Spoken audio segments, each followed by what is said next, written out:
नमस्कार, आशा करता हूँ आप ठीक होंगे। तो आज की कहानी हमारे पड़ोसी देश नेपाल से है। नेपाल के इतिहास में क्राइम की कहानी में वो कत्ल का हिस्सा जिसने वहाँ के लोगों को बुरी तरह झकझोर कर रख दिया था। ये कहानी 2009 की है, जो नेपाल के इतिहास की शायद सबसे खूनी कहानी भी कहलाती है। आइए कहानी शुरू करते हैं। साल 2009 में काठमांडू में एक टीचर थे जिनका नाम था बीरेन प्रधान, जो अपने नाम के आगे श्रेष्ठा भी लगाते थे। यानी उनकी दो पहचान थी, बीरेन प्रधान या बीरेन श्रेष्ठा। वह मूल रूप से भारत के ही रहने वाले थे। दरअसल करीब 20 साल पहले वे भारत के दार्जिलिंग से नेपाल गए थे। नेपाल में बीरेन श्रेष्ठा एक कॉलेज में साइंस टीचर थे। जल्द ही नेपाल में उन्होंने अपना घर भी खरीद लिया और अपने घर के 2 कमरों को किराए पर दे दिया। बीरेन श्रेष्ठा के घर में एक श्रेष्ठा परिवार रहता था। उस परिवार में एक लड़की भी थी जिसका नाम था ख्याति श्रेष्ठा। ख्याति श्रेष्ठा पढ़ाई में भी अच्छी थी। 10वीं पास करने के बाद उसने कॉलेज में दाखिला लिया था। फिर इसी बीच बीरेन श्रेष्ठा ने अपने घर को बेच दिया, जहां ख्याति और उनके माता पिता किराए पर रहते थे। बीरेन श्रेष्ठा ने अपना घर बेच दिया, जिसके कारण श्रेष्ठा परिवार को भी वो घर छोड़ना पड़ा और वो फिर विराटनगर क्षेत्र में रहने चले गए, जबकि बीरेन श्रेष्ठा भी अन्य क्षेत्र में चला गया। ख्याति श्रेष्ठा के माता पिता ने अपनी बेटी की आगे की पढ़ाई के कारण विराटनगर से काठमांडू चले गए और वहां वो एक किराए के घर में रहने लगे और ख्याति श्रेष्ठा को Jubilant college and research centre में भर्ती करा दिया। 5 जून 2009 ख्याति श्रेष्ठा को उनके फोन पर एक मैसेज आया जिसमें लिखा था कि उन्हें वुमेन मैगजीन से लकी ड्रॉ पुरस्कार मिला है। लकी ड्रॉ के मुताबिक ख्याति श्रेष्ठा को 20,000 नेपाली रुपए और नेपाल के सबसे खूबसूरत पर्यटन स्थल पोखरा का टिकट मिलने वाला था। उसके बाद ख्याति श्रेष्ठा को एक अज्ञात लड़की का फोन आया जिसमें उसने दिए गए पते पर पुरस्कार राशि और पोखरा का टिकट लेने के लिए कहा। फिर ख्याति श्रेष्ठा ने अपने माता पिता को इसके बारे में बताया। माता पिता भी इस बात से खुश थे कि बेटी को 20,000 रुपए और पोखरा का टिकट मिलेगा। ख्याति श्रेष्ठा अपने घर के नौकर राम के साथ पुताली गली पहुंचती है। राम दिए गए पते पर ख्याति श्रेष्ठा को छोड़कर घर लौट आता है। फिर उसके बाद ख्याति श्रेष्ठा एक लड़की से मिलती है जो लकी ड्रॉ इनाम के लिए उसे एक अपार्टमेंट में ले जाती है। अपार्टमेंट के अंदर जाते ख्याति श्रेष्ठा एक आदमी को देखकर चौंक जाती है। वह आदमी कोई और नहीं बल्कि बीरेन श्रेष्ठा था। बीरेन श्रेष्ठा भी ख्याति श्रेष्ठा को देखकर चौंकने का नाटक करता है और कुछ बातचीत के बाद बीरेन ख्याति को एक कोल्ड ड्रिंक देता है। क्योंकि ख्याति बीरेन को पहले से जानती थी, इसलिए उसने वो कोल्ड ड्रिंक ले लिया और पी भी लिया। ख्याति श्रेष्ठा ड्रिंक पीने के बाद बेहोश हो जाती है, क्योंकि कोल्ड ड्रिंक में बेहोशी की दवा मिलाई हुई थी। समय बीतता है, दोपहर से शाम हो जाती है, लेकिन ख्याति श्रेष्ठा घर नहीं लौटती। ख्याति श्रेष्ठा के माता पिता चिंतित हो जाते हैं और अपनी बेटी की तलाश शुरू कर देते हैं, मगर उसका कहीं भी अता पता नहीं चल रहा था।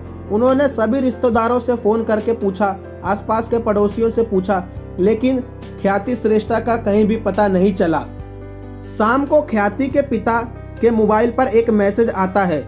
उस मैसेज को पढ़कर ख्याति के पिता चौंक जाते हैं, क्योंकि मैसेज में लिखा था कि ख्याति का किडनैप हो गया है, मतलब अपहरण कर लिया गया है और 10 लाख नेपाली रुपए की फिरौती भी मांगी गई।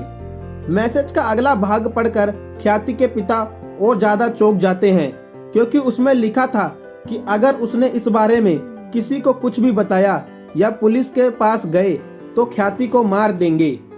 फिर ख्याति के माता पिता इस बारे में बात करते हैं और वो हिचकिचाते हैं कि पुलिस के पास जाए या ना जाए।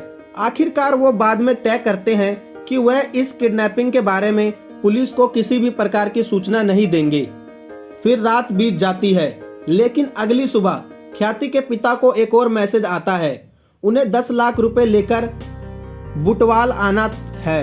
बुटवाल नेपाल की कैपिटल काठमांडू से करीब 267 किलोमीटर दूर था।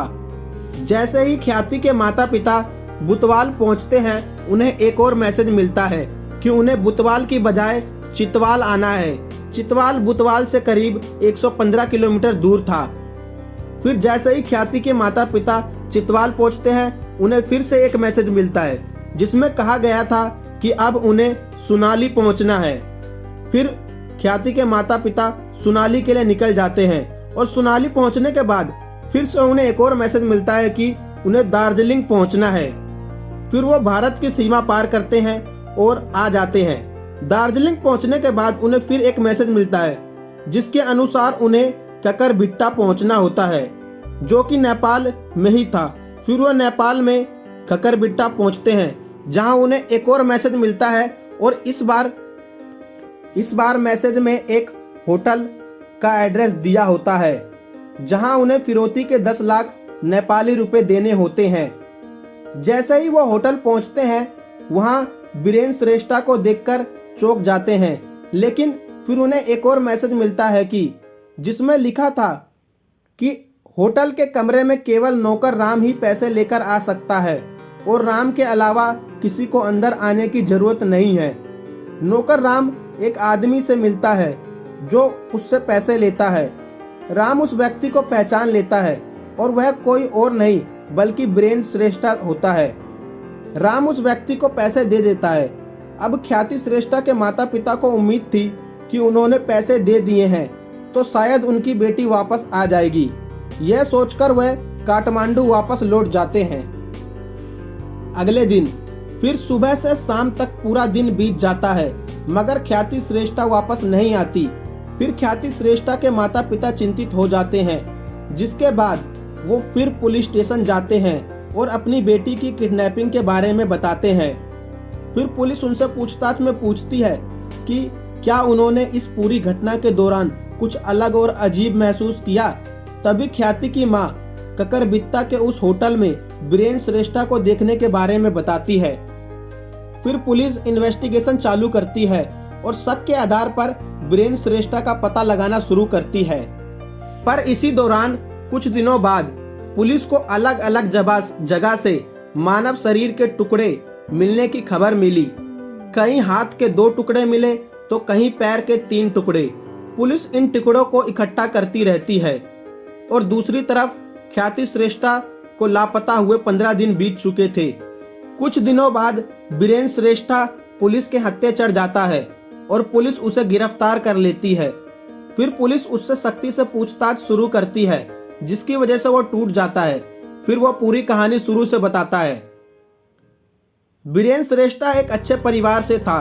उसके पास काफी पैसे भी थे, मगर उसको जुए की लत लग जाती है, जिसके कारण वो काठमांडू के कसीने में पूरा दिन और पूरी रात जुआ खेलता और इसकी वजह से उस पर बहुत कर्जा भी हो गया था, जिसकी वजह से उसे अपना घर भी बेचना पड़ा और किराए के मकान में रहना पड़ा। लेकिन उसका कर्ज फिर भी नहीं चुका तो उसने एक अपराध करने का सोचा। 5 जून 2009 को बीरेन श्रेष्ठा को पता चलता है कि ख्याति के माता पिता उसे काठमांडू से ले आए हैं। फिर वो ख्याति से एक दिन मिलने जाता है, जहां उसे पता चलता है कि ख्याति की आगे की पढ़ाई के लिए ख्याति के माता पिता ने अपनी जमीन बेच दी है और उन पे अभी बहुत पैसा है। तो बीरेन तय करता है कि वो ख्याति का किडनैप करेगा और उसके माता पिता से फिरौती के तौर पर 10 लाख रुपए मांगेगा। फिर वो ख्याति का अपहरण कर लेता है और इसके साथ इस जुर्म में उसकी एक छात्रा भी थी, जहां वो साइंस का टीचर था। उसी ने ख्याति को फोन करके लकी ड्रॉ के बारे में बताया था, जिसका नाम था मरियाना सकाया। बीरेन ने पहले तो ख्याति को कोल्ड ड्रिंक पिला के बेहोश किया, फिर गला दबाकर ख्याति की हत्या कर दी और बॉडी कई हिस्से करके उसके शहर से दूर अलग अलग जगह जाकर फेंक दिया। फिर इसके बाद पुलिस उसे कोर्ट में पेश करती है। इस मामले में कोर्ट ने यह फैसला सुनाया कि बीरेन श्रेष्ठा को ख्याति श्रेष्ठा के किडनैपिंग और मर्डर के जुर्म में 39 साल की सजा होगी और मरियाना सकाया को 20 साल की सजा सुनाई गई। तो आज की कहानी में बस इतना ही। आज की कहानी आपको कैसी लगी कमेंट में बताइएगा ज़रूर। और इसी तरह से क्राइम से रिलेटेड कहानी सुनने के लिए हमारे इल्यूमिनाटी चैनल को भी सब्सक्राइब करिएगा। धन्यवाद।